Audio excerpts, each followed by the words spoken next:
I'm Stacy Grinsfelder from Blake Hill House. And I'm Devyn Caldwell from Our Philly Row. We're the hosts of True Tales from Old Houses.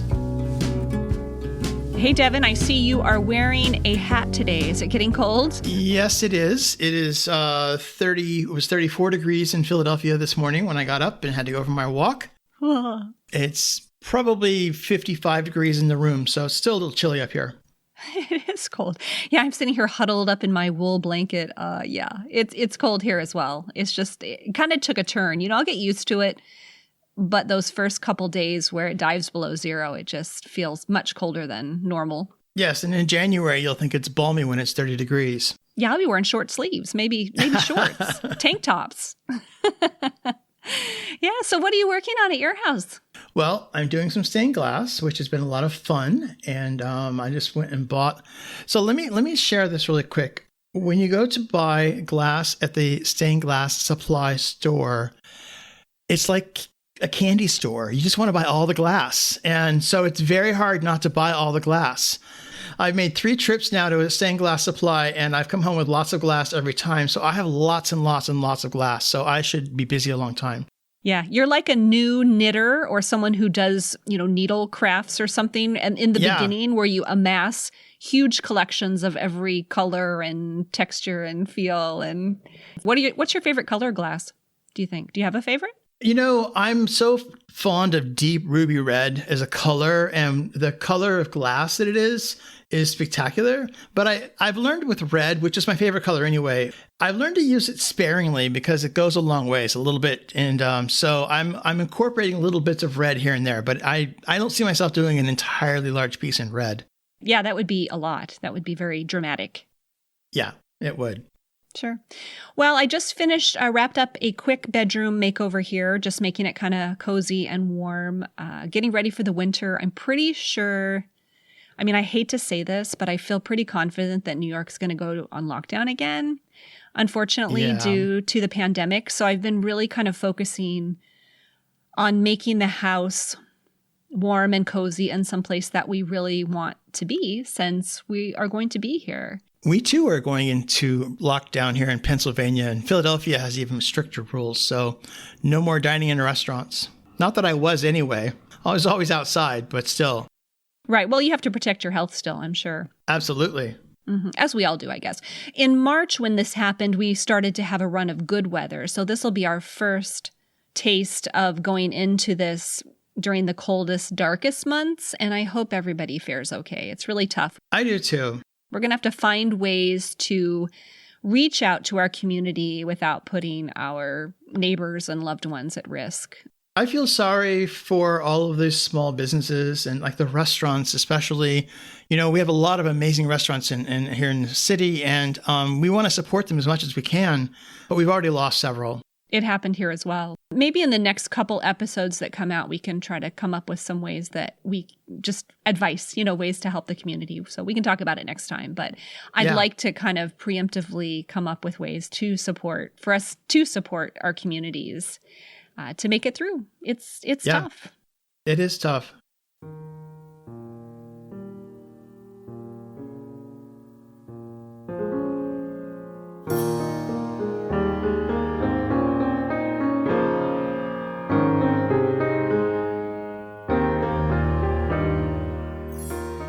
So we have a few announcements this week. First, we want to say a big heartfelt thank you to everyone who participated in the fall fundraising merchandise event.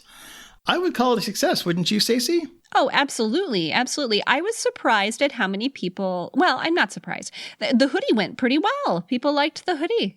The hoodie went really well. Yes. A lot more than I actually expected. Like maybe it's the weather. It's the season. Right. That's true. We might have to have a, True Tales from Old Houses tank top in the summer or something. I don't know. Yeah, I know. I was so grateful to everyone who pre-ordered, and people were excited about it. And it's really fun to see the logo on t-shirts and hoodies. So yes, thank you so much for everyone who pre-ordered. We will, of course, keep in touch with you about that order. Everything will ship before the holidays. And there may be a few odds and ends left over. So if you missed it, there may be an opportunity to pick up some things that are already printed. We'll see. We'll let you know. Yeah, we definitely will. Okay, so the other announcement is that we are gearing up for season 5, but last episode, which maybe everyone's listened to, maybe not, but you did let us know, Devyn, that you will not be back for season 5. This is true. This is true. And I'm sad, but if you listened to the last episode, you would have heard that I decided to move on and pursue my creative interests. I love the show. I love Stacy, and I'm going to miss it. And, maybe I'll be around for some things. You never know. I'm not completely unavailable. I needed to kind of shift my priorities a bit. Right. And I understand that. We've been getting some nice messages from people who say they're going to miss you. And yeah, we are going to miss you. I'm going to miss you. Naturally, the show will have to change a little, I guess that's a given. It'll have to change a little bit. I have some ideas, but we're still looking to season 5. And one of the things we're looking for as far as guests are people who live in non-traditional old buildings, such as a lighthouse. We're also looking for guests who are professionals in the restoration trades. So if that's you, or you know someone who would make an excellent guest, please send them our way via the True Tales from Old Houses website. Another little thing is that we would love more of your questions for the Q&A segment. We still have some in the queue, but keep them coming in. If you have an old house related issue or dilemma, or just something you wonder about, please feel free to ask. There's a form right on the website. All right, so with that in mind, let's go ahead, I guess, and do our Q&A for today before we jump into our guest interview. So today's question has come to us in different forms, in different ways over the past few months, and it is, what is your favorite feature of your house? Would you like to answer first, Devyn? Sure. There's a lot of favorite features, and I remember when we set foot the first time in the house, I was blown away by some of the original tile and the entry and other elements that were still there from the 19th century. But I have to say, my favorite thing is the staircase. And I've talked about the staircase before. I have blog posts about the staircase, and it's still a work in progress, although it is structurally all sound. But visually, it needs some help. But the thing about the staircase that I was mesmerized by is actually the underside of the staircase. Unlike drywall, the beauty of plaster is that you can make it curve and go around corners. And our stairs have angled steps in the corner that go up. And on the underside, the plaster follows that path. And it's this sinuous ribbon of plaster from the top floor down to the bottom floor that every time I see it to this day, even now when I go downstairs after we record this, I will still see it. I love that sinuous, that plaster. It's so amazing to me that it's still all there. Do you have pictures of that? I have pictures of it. It's very difficult to capture in a photo because it's this curve. It's like looking at it like the curve of a ribbon, and you're only going to get one little edge of it. But maybe I'll see what I can do to put a picture up we can put on the show notes. Yeah, that would be great. When I went to the Culbertson Mansion in Indiana at the end of, what season? These seasons are starting to blend. Anyway, the field trip episode, they had the same situation going on in the bottom of the staircase there, front and back, and it was painted on the underside. It was really incredible. They had taken this time to paint a really beautiful motif on the underside. But I can just picture it, and I would love to put a photo on the show notes. Yeah, we'll do that. All right, great. So what about you? What's your favorite feature? I was torn. When I knew we were going to answer this question, I had a really hard time. It came down to 2 of them, neither of which will surprise you or probably anybody who knows me or listens or reads my blog. But the 2 choices I had were my staircase and also my windows, my original windows here in the house. And while I love both, I do have to say that I settled on the windows because there are so many different styles in this house. And I've talked about it, I mean, probably ad nauseum to some people. And that is really special. Yeah. And I can't quite put a finger on why they would have chosen to do it this way. I find it so interesting that we have all of these different patterns, even on the same side of the house. I have, 1, 2, 3, 4, 5 different patterns on the front of my house that faces the street. Maybe it was an indecisive lady of the house. Maybe. I mean, there is picking from a catalog. Yeah. These were all on sale. So you can pick them out of the catalog, but you only can pick the sale items. So yeah, choose wisely, but choose them all. Yeah.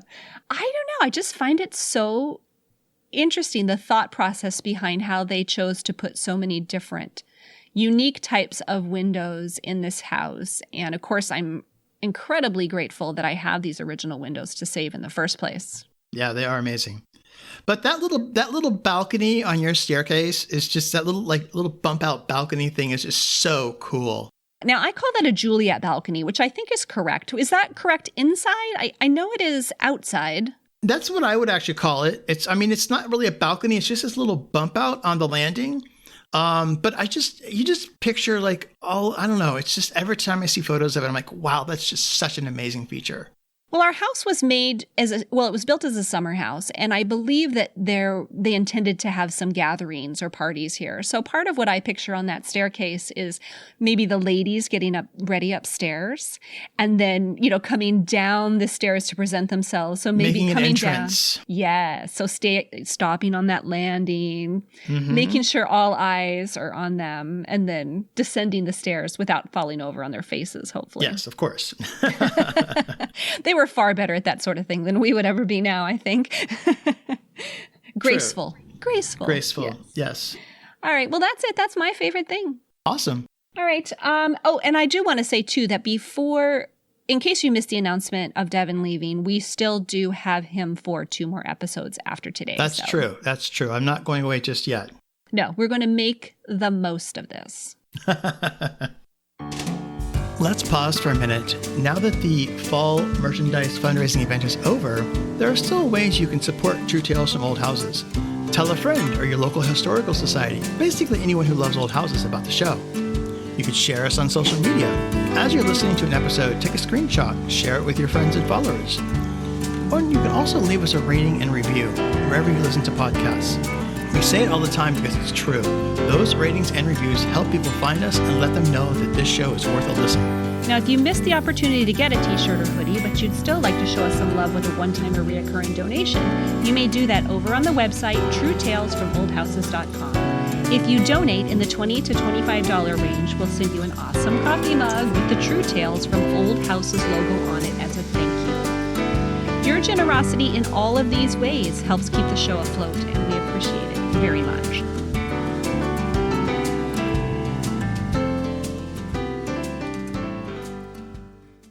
Here on True Tales from Old Houses, we pride ourselves on finding a wide variety of interesting guests to share with you. When we have an opportunity to share someone new, we take it. And that's the case with today's guest. Ward Schraeder is the co-host of the popular HGTV show Bargain Mansions. The show is centered around his daughter Tamara's business of rescuing and renovating large old homes in the Kansas City area. He also has a new solo adventure called Working with Ward. Love these shows or hate them, the stars of renovation entertainment are real people, and Ward has a wealth of experience and wisdom to offer. He gives us a behind-the-scenes look at what it takes to produce a TV show, and he offers practical dad advice too. There's a little something for everyone in this interview. I'm Ward Schraeder. I am co-host of a show called Bargain Mansions with my daughter Tamara Day on HGTV. Welcome, Ward. Thank you for being here today. Thank you for having me. Well, Ward, I have to admit that you are not exactly our typical guest, and having you on the show might come as a surprise to our listeners. And so if you'll allow, I would like to say just a few words before we fully launch into this interview, both for you and also for anyone who's listening. Is that okay? That's fine with me. Okay. So I just want to say that our audience is very, how do I say it? Passionate about restoration and rehabilitation over remodeling. They know what those words mean. They use those words. And I'm sure you're familiar with the term called armchair quarterback. Well, we're kind of armchair preservationists, I guess I would say. So instead of yelling at the refs, we're yelling things at the TV like, how could you paint that woodwork? Or in my case, I'm always at loose ends over replacement windows because I do restore original windows, even the really bad ones. So we're just not fooled by the magic of television. But here's the thing, Ward. I was watching an episode, and you said something that really stood out to me, and I would like to share it. You were fixing an old trunk or something like that, and you said, and I may get this all wrong, but in essence, when I was a kid, when something was broken, we fixed it. And when we wanted something, we made it. And it hit me. I thought, there it is. our common ground. That's exactly what our listeners do on a regular basis. And I think you get it. So, with that in mind, I guess I'd like to start talking about your upbringing and basically the foundation of who you are. I grew up on a ranch in western Kansas. I'm the fourth generation owner of it. My great-grandfather homesteaded. It was about 20 miles from any town of substance, which in itself required the necessity of learning how to fix things. I always wondered why my grandfather and my father never threw anything away. We had buckets full of pipes and fittings and you name it. And the reason was back in 1960, it wasn't all that easy to just get in the car and go to town and find a hardware store and buy everything. A lot of times we had to order it to fix it. And so we became self-sufficient. It was a working ranch / farm. So we had, by today's standards, antiquated equipment. And it was difficult. It broke a lot. You had to be intuitive in how to fix it. And it's kind of led me to my whole life. I've spent my whole life fixing things. So it started with houses. In 1970, when I bought my first house, you could buy a house back then unfinished, and the bank would finance it. And they would just reserve in escrow a certain amount of money to finish all these things. I couldn't afford a finished house, so I bought a house that was 60, 70% done, and I finished it. My wife and I budgeted very delicately, I guess I'll say. And I remember it very well. We had $50 extra every month. Huh. And I would go to the hardware store or the lumber yard and I'd buy $50 worth of 2x4s or $50 worth of sheetrock and screws or whatever I needed at the time. And over about 2 years, I was able to finish the house. And from there, I built another home completely, the next one. But then that translated into my career as a businessman. I went into jobs where something wasn't working very well. I started out as a salesman, took over territories that weren't working, then went into an independent career of running businesses. And I spent 15 years almost doing nothing but bankruptcy acquisitions and turnarounds. I took over everything from a 3,000 herd dairy that was foreclosed on by lenders to an engine remanufacturer, a food distribution company, I printed paperback books at one time. And so all of that stuff was things that were things that needed fixed. And so it's suited my life really well. I love fixing things. I still love fixing things. I don't like to hire people to come into my own home and fix things, although my wife would love me to.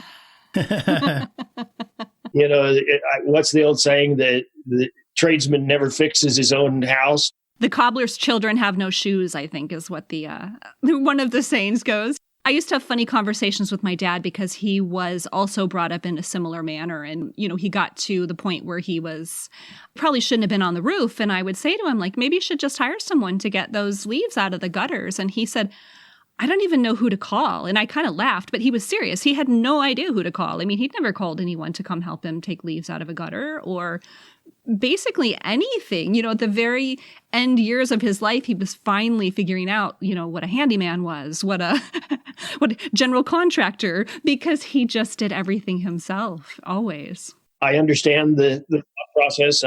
As I said, I just hate to call somebody to come into my house. So we're doing a program called Working with Ward, and they're just little 10-minute segments of things. And it started because we have so many young people working on the show. And one day they asked me to install a door. So I installed a door and I squared it, leveled it, did all the things that you have to do to install a door. And when I was done, the cameraman and the young lady that was recording the sound said, "Oh my gosh, you ought to have a show. I didn't know how easy it was to install a door." Right. And I'm like, everybody doesn't know how to install a door? Yeah, Devyn and I have these conversations all the time. We had one, I think, on a different episode about the things you should know when you move into a house. And Devyn and I are both in agreement about, you should know if you have a septic tank or city sewer. You need to know how to, change your filters in your furnace. I have to admit, when we bought our house, it's the first. I had been in apartments my entire adult life. when we bought our house, I had to ask my neighbor to help me find the slot to change the filter in the furnace. Well, good for you. You knew it was there. I know. Yeah, I knew it was there because I grew up with the furnace with filter, but I hadn't had one for 30 years. That's true. That is true. It's so funny to me, the children, Tamara, I have 4 children. So I have 2 daughters, Tamara, and our youngest child is a daughter, and 2 boys. And I'd always make them work with me. When I was first getting started, I didn't have the wherewithal to hire anybody, so I had to do it. And I didn't think they were learning a thing. I mean, all they were doing was complaining, it seemed like to me, we got to work on Saturday, and whatever. But when they all moved out, they all took on projects that were just like what we had done. And I was always shocked. I'd go to their house and like, I didn't know you knew how to do this. Yeah, I remember rolling my eyes an awful lot at my dad and telling him that he could make a 5-minute job into an hour and make it so boring. That's what I remember. This is so boring. This is so boring. But sure enough, it served well. But yeah, we did want to talk about your family. You said you have 4 kids. You have Tamara, who is the host of Bargain Mansions, and she seems lovely and very passionate about her job. She is. You have a younger daughter, and then you have 2, I guess, boys in between? Tamara's oldest, Sarah's youngest, and Caleb and Ben are in the middle. All entrepreneurs in their own way, which I love. I have tried not only with my children, but I have 9 grandchildren, and I have tried to influence them to go into business for themselves.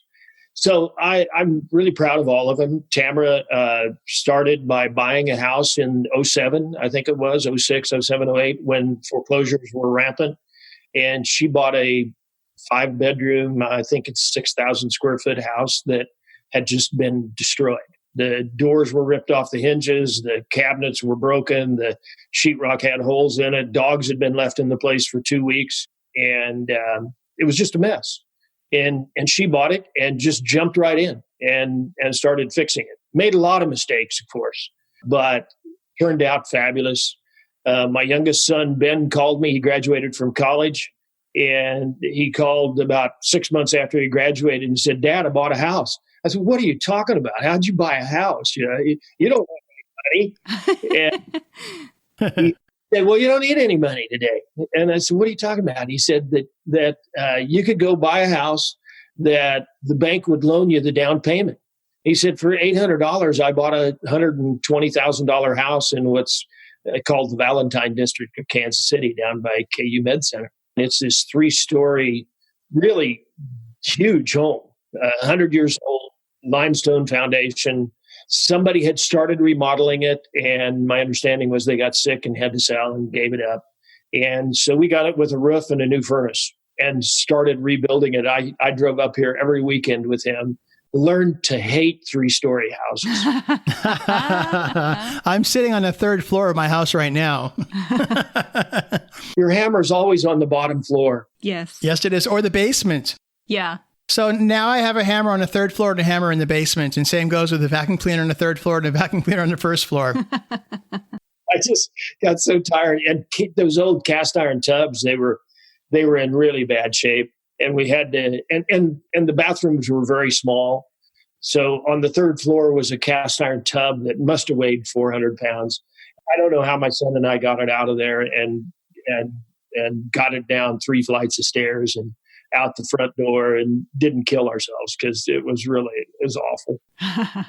My other son builds really beautiful furniture. He's a registered nurse as well, but he builds live edge furniture and bends it and shapes it and does some incredibly beautiful things.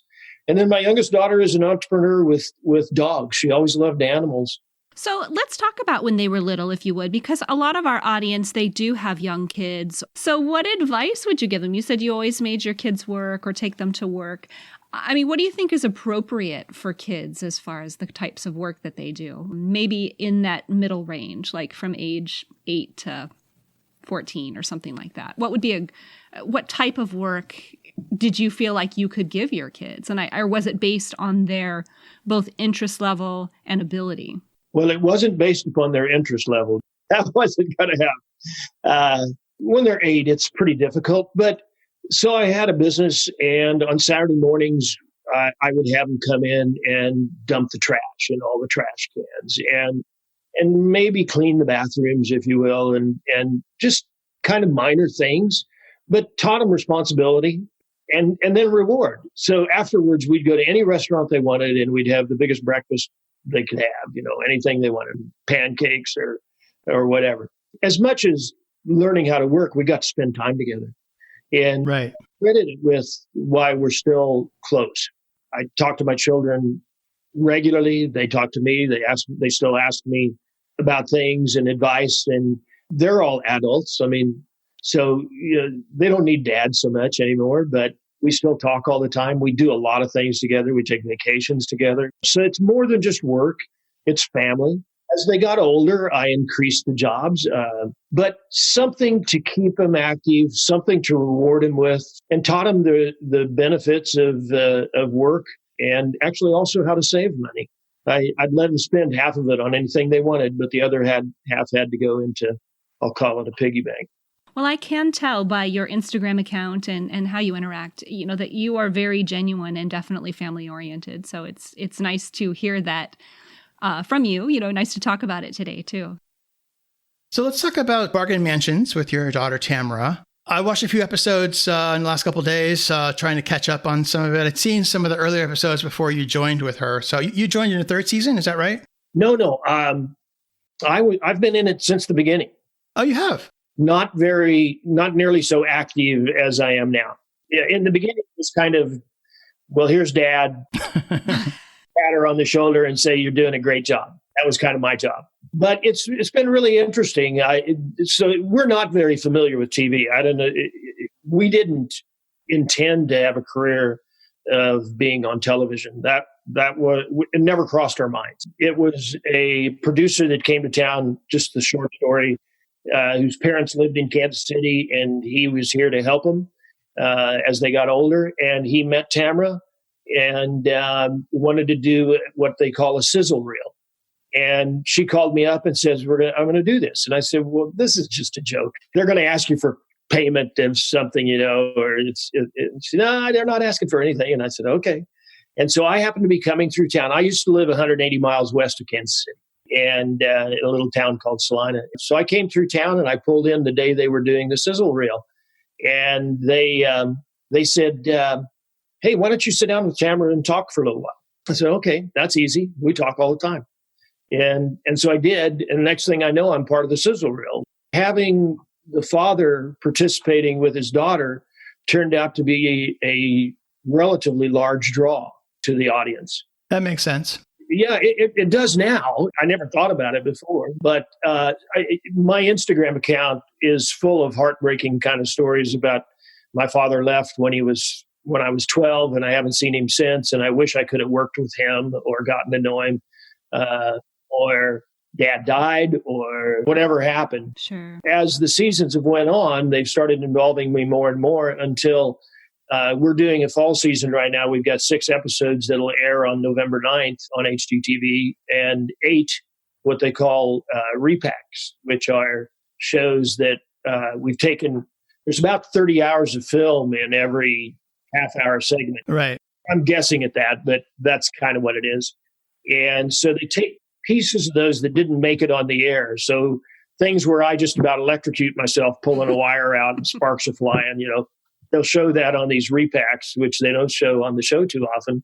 And as you know, if you've done homes, that happens. Yeah, mistakes happen. Yeah, you think that power's off and all of a sudden you pull the wires and fire's flying everywhere. So they're showing those, and Tamara and I are sitting around and discussing it, just talking about our life together. Right. So there'll be 14 shows this fall. The show is using me more and more. I've never filmed so much. So we'll see. Does Tamara find the houses that are worked on, or is there help finding the houses? Well, I think you could call it help. I mean, there are realtors, there are individuals that communicate with us on a regular basis. Okay. Sometimes new ones, sometimes old ones. And they'll say, oh my gosh, you got to look at this mansion on the north side of Kansas City. And it's up for auction. Nobody's lived in it for 10 years. Windows are gone. And so we've done some of that. We've had some incredibly beautiful homes offered to us that are just so big we can't even begin to work on them. We had one that was 12,000 square feet. Oh my goodness. Wow. That would be a whole season. Oh, it's more than a season. It was, somebody had already put $1 million into it in rebuilding it in an area that was kind of rough. The street it was on was great, but right in the backyard, there were some pretty bad things going on. So the market for it when you were done with it was very minimal. And it already put $1 million in it, and it still needed $2 million more. Had an Irish pub in the basement, all of the old dark walnut. Was absolutely beautiful. I would love to have had it, but I think it had 13 fireplaces. Oh my goodness. Wow. Can't even begin to tell you how many windows needed replaced. I know you rebuild some windows, but some of these homes, there's no wood left. Mm-hmm. No, I'm very familiar. Yeah, I'm absolutely familiar. So, and I think, I mean, there is a little difference in that our audience and myself and Devyn, we're all fixing our houses to live in them rather than fixing a house to sell to someone else. So there are some balances and some concessions that you make and that Tamara has to make as a businesswoman that we don't have to make in our own houses. And time constraints on Tamara's side. We don't have the time constraints in the same way. No. I mean, death is my time constraint. I'm on a 10-year plan for my house. It's going to take me 10 years to finish this house. So, and we're 2 years in and I still say I have 10 years. Right. Kind of like my wife. That's what she says about my house. Our house was the very first house on the show. And it was literally falling down. Another 10 years and it would have been in the ground. Right. But no, we do have some constraints, and especially because of television, we have about 120 days maybe from the time we get a house to getting it finished, and then it goes on the air. And we don't get any slack. I mean, the network said November 9th, we're going on the air. You have to have the finished episodes by November 1st. And so that really puts some difficulty into it. You know, in today's world, every contractor is as busy as they can be. And I know people think we get messages all the time. How do you get so much work done? Well, it's just impossible. We can't do all of the work. We're doing 14 homes this year, probably 70 to 80,000 square feet. Some of them starting with no windows and heating and AC and ductwork and stuff like that. So you can imagine the extent of what we have to do. Some of them we have to start with the foundation and go up. So yeah, there's real constraints. We have some real difficulties in getting things done right. I imagine. Do you find the time constraints can compromise quality of work at times? That is one thing we refuse to do. We may have to finish it for the show, but we will come back and fix it. Okay. I have to admit, sometimes when on the final reveals, you'll see, because I see details like nobody else. So I'll be like, I'm not sure I would have finished it quite that way, or I'm not sure I would put that on the market. But I do realize that it is television, and you've got a time constraint, and it's got to get done. But to hear the fact that you do go back in and you do resolve some of those issues. I've always thought about the shows where they do a whole renovation in 24 hours. I'm like, wait, the paint has to dry. You can't just put stuff on a painted shelf an hour after you paint it and expect it not to stick. And so that just doesn't make sense. Actually, Tamara worked on one of those shows, and they did do a house in 24 hours, and it's pretty amazing. So they bring in heaters that heat the house to 100 degrees and dry it right now. Wow. But they cheat a little too, and they bring in a 12-foot section of wall and bolt it down. Right. Yeah. I imagine the prep work for those shows, I mean, everything's all done in advance, so they can literally have a point where they just, let's start now, and everything's done. But all the work really happens before you get to that point. Yes. I'm sure you've seen things like fast food restaurants that go up in 90 days and they're open. Yeah. Those are dedicated crews. That's a crew that comes in from Springfield, Missouri, if you will. And it's a whole crew. It's plumbers, it's electricians. And it's all they do. They know what equipment to have there, what materials, and they show up and they have X number of days to finish their job, or they don't get the next one. Right, right. Unfortunately, we don't have that benefit. No, but there must be some, not that benefit, but it has to be pretty well orchestrated or else it would just be complete chaos. Oh, it is. We've gotten popular enough that we do have some of those things finally. The first couple of years, we did not have any of that. And Tamara was killing herself, worrying like crazy. And I give Tamara credit for this show. I don't deserve much of it. She invested. She risked everything to make it a success and gave up everything else she was doing to try to make it work. I, on the other hand, had my career and I was still working it. So I did kind of come in and be that dad that patted her on the shoulder and told her she was doing a great job and don't give up. She did do all of that, but now we have some production people. We have our own general contractor, I guess, if you will. He knows what's right and he knows what's wrong. Right. Steve, I love him. He's fabulous. We get to the set to film. Everything's there. We know it's right. It's ready to go. So over the course of like a 6-month process of start to finish on a house, I'm guessing you film in the beginning and then you film a few weeks later and you film a few weeks later. As the progress happens, you kind of go on site and do the filming for a couple of days and then you kind of have to step away. Or is it something where Tamara has to always kind of be around to like be there at the right moment? Like, do moments have to get recreated? Well, we're generally doing, I'll say, 4 to 6 houses at one time. Okay. And so, yes, we start on, the show has a formula and so there's this introduction. We kind of drive up to the house, we look it over, we comment on the things that it's going to need. I make some suggestions, Tamara makes some suggestions, and we come to some agreement. And so some of that is always shown. And then we probably don't come back for a week or two because we're getting things ready to do the demo. Right. And then we'll go in and we'll coordinate the demo and we'll do some of the demo. That's pretty fast, pretty easy. It's great television too. And I keep looking for that dead body. I still haven't found it. We've found a lot of other things that you probably don't want to talk about on the show. But. Well, actually, funny that you say that, because I would like to know maybe like the top 3 weirdest things you found. It's not so weird, but I mean, we've found drugs hidden in walls. We've found some books that you wouldn't want your children to read. I found some of those books in my basement. Yeah, and video cassettes. They were hidden on top of one of the heat registers. Oh, that's funny. You probably what we find more is people covering up terrible mistakes in construction that they threw some sheetrock over and it looked okay, but you wonder how the place stood. We had one fireplace that I said, Tamara, there's not much reason to clean this. It's got to be re-tuck pointed. And I just reached up and grabbed one brick and moved it about 2 inches. And I mean, the chimney from the outside and everything fell right into the house. Oh, no. Oh, geez. And there were a lot of 4-letter words like, that did not make it on air, I'm sure. I think a lot of the maintenance of houses, I mean, barring the gross stuff and the adult movie stashes, I feel like, things just get away from people. Deferred maintenance is just, I mean, it's one of those things. I live in my own bargain mansion, and let me tell you, it is hard to keep up with. It is. And it's kind of depressing sometimes because there's always a list. You can never get rid of a list. Right. No.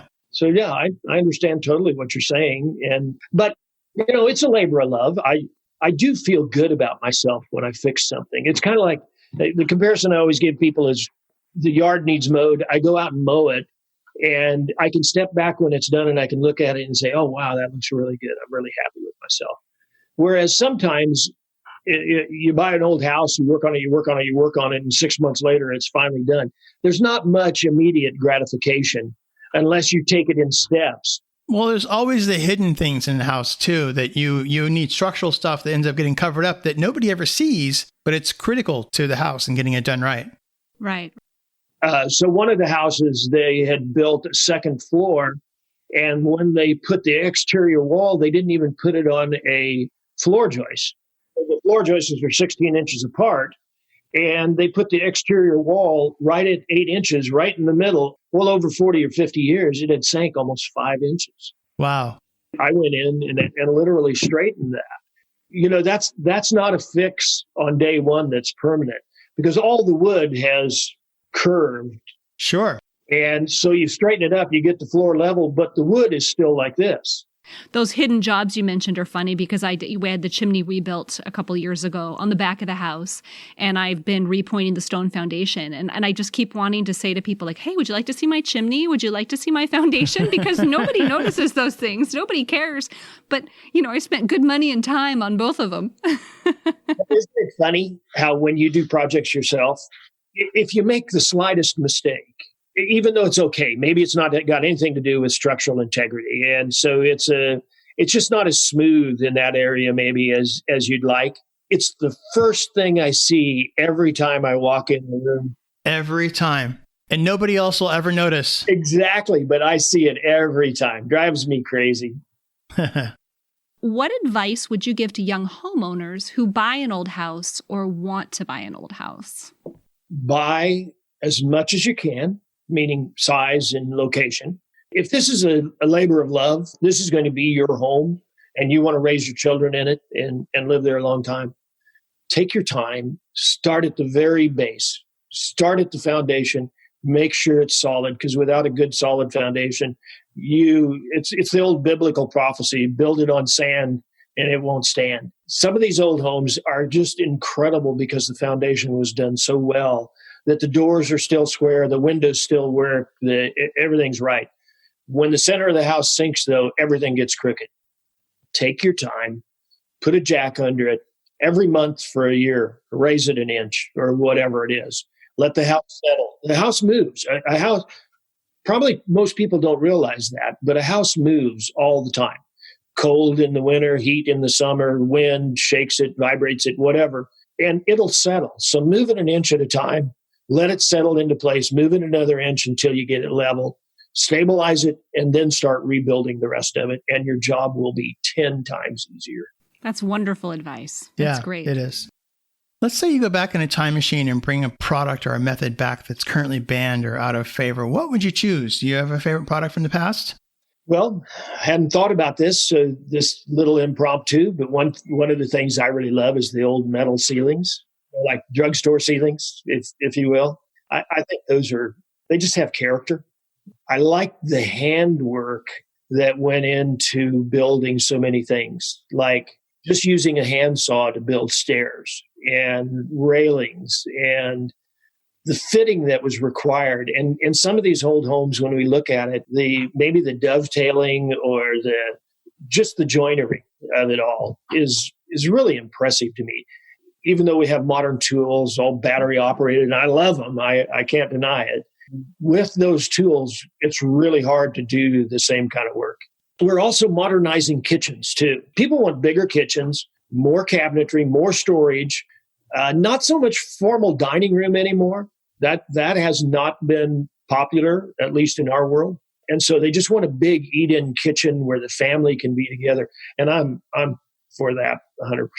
Well, that's actually was going to be the follow-up question, was what modern product or method that you feel is an upgrade or valuable over something from the past. And it sounds like you're thinking, like you said, a nice eat-in kitchen, a place where the family can be together, that sort of thing.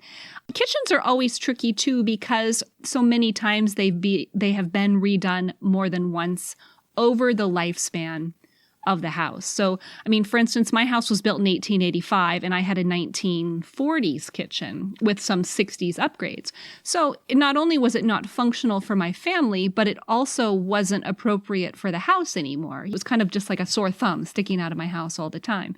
There are times, especially when I watch these shows, where I feel less attached to certain rooms of the house that have been done over so many times that they're not in the character of the house anyway. I will admit that in our audience circles, that's not exactly the most popular point of view, but I'm okay with that. I guess we're not always going to agree about every single thing, which is kind of what makes the world go round and how we can help each other, I think.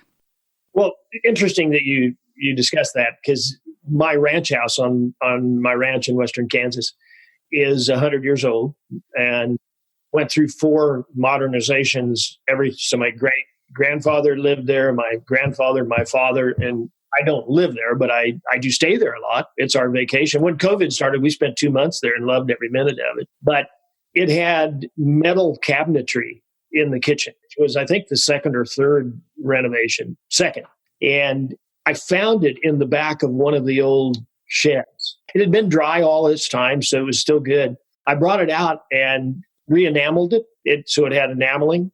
And I got this enamel kit, and I'd never done it before. I just tried it. It turned out really well.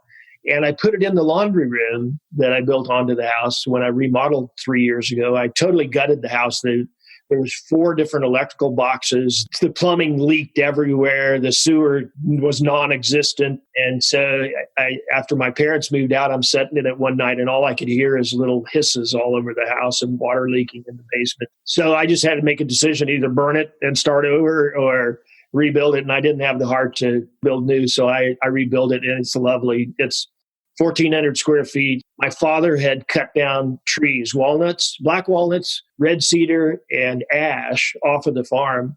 And they must have been large trees because he had them cut into 3 and 4 inch planks. And so they were setting in the back of a shed for the last 50 years, never used. I dug them all out. I took them to a guy, and he made countertops for me. Cabinets are one of the bathroom vanity is made out of red cedar that was off the farm. So I redid it all, and I tried to do it in period correct where I could. But at least the kitchen, I actually used an old granary, the yellow pine that was falling down. So I salvaged the lumber, and I used the yellow pine as a backdrop for all of the kitchen. So the cook area and all of that is a full wall of 3-inch yellow tongue and groove pine, and it looks fabulous. I wish I could show you pictures. Oh, well, if you've got them, we'd love to put them on the show notes. I can definitely send you a bunch of pictures. Oh, that would be great. We'd love that. Is there anything else that you would like to share with us today? Well, one is that I would appreciate the audience following both Tamara at Tamara Day on Instagram and myself. It's a big benefit to us to know what our audience wants to comment on and wants to see. It also is important to the network that we have a good following. We have grown from, I think, our first Sizzle show, or not Sizzle, but the first show, I think we had 85,000 viewers. Last spring, I think we had something close to 2.5 million per show. That's great. We're getting a following, and it's great. We hope to continue to do it, and it's fun to do.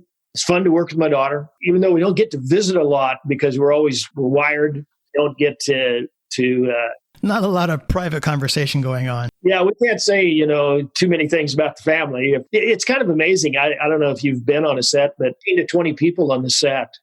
And in fact, one of my Working with Ward shows is going to be, I'm going to interview our lead photographer and let the audience know what it takes to video a program. Because I don't think anybody has any idea that there's 30 hours for every half-hour episode. And I would say that your show, Working with Ward, is, I know it's on Instagram. Is it also on YouTube or just on Instagram? It's on both. Okay. But I think it's interesting. I know it's just developing. It's kind of starting and developing. But I think that people, our audience, could find some of the topics really interesting. I think there's one show like how to install a sump pump, and you've restored your Jeep. And just so people who like to do things and make things and fix things, I think it has really good content for you. Well, I only have to correct you on one thing, and it's not a Jeep, it's a Bronco. Oh. There are Facebook private pages, and anybody that comments about a Jeep on the Bronco page gets lambasted, and anybody lambasted if they post anything about a Bronco. So. Oh, that's so funny. Well, leave it to me. I usually know what I'm doing, but I don't always know the term for what I'm doing, or what the part that I'm using. I'm using the thing to do the thing to fix the, So that's kind of how it works with me. But it gets done. So I always tell people who are listening, I'm like, just because you don't know the proper term for something doesn't mean you cannot fix it. You are capable. Couldn't agree more. Hand me that thing. That thing. Yes. Exactly. All right. Oh, Ward, thank you so much for being here. It was a lovely conversation. So nice to get to know you better. Thank you. I've enjoyed it. We really appreciate you taking time for us. I love these old houses. During the interview, we had a little sound snafu making Ward's Instagram handle difficult to understand. You can follow him on Instagram at Ward Schraeder. That's SHRAEDER. And we'll put a link right in the show notes too. For more information about this episode, including show notes and transcripts, visit truetalesfromoldhouses.com. Until next time. Bye for now.